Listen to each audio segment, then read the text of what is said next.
How does the report contrast to the established climate science? The established climate science is that climate change is already occurring, that it's causing very severe negative impacts, and that those impacts will become much worse in the coming decades.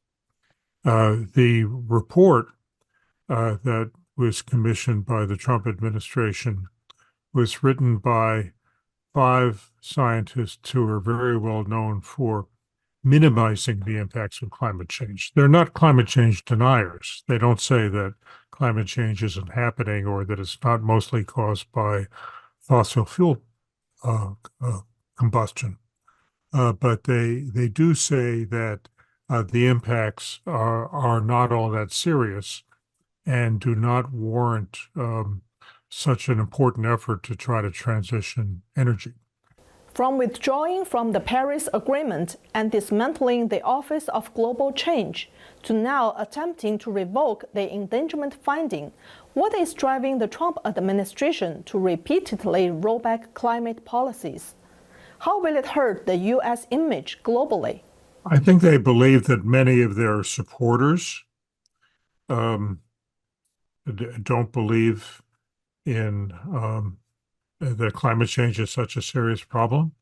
Many of the supporters are tied to the fossil fuel industry. There are a great many campaign contributions from the fossil fuel industry and people associated with it to the Trump campaign and to the Republican members of Congress. There may also be a cultural issue here that they think that American strength is built on fossil fuel production, and that renewables are a reflection of not of strength, but of what they think of as the woke ideology, the ideology of the left that is in favor of diversity and various other things that the Trump administration doesn't like. Well, I think the U.S. image globally is already suffering quite a bit from the actions of the Trump administration in a variety of ways. Certainly, the erratic tariffs are one example of that.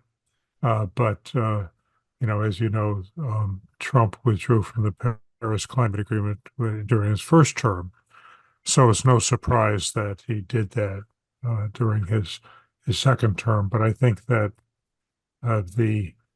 certainly the image of the U.S. government right now globally is not good. That it's not a reliable negotiating partner, and certainly doesn't want to act on climate change. According to U.S. media, the Trump team rallies more attacks on mainstream climate science.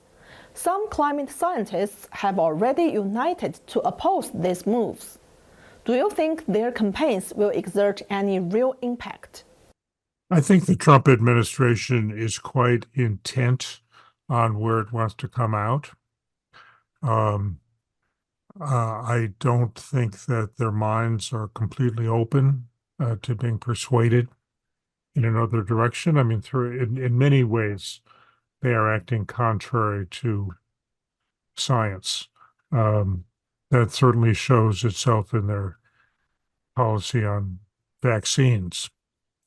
So I don't think it'll change the minds of the Trump administration. I think a more important audience is the courts. Whether the courts will find this new report to be so contrary to the scientific consensus that it is arbitrary and capricious. It is difficult to predict how that will come out. What we've seen over the last several months is that the lower level courts, the district courts, have often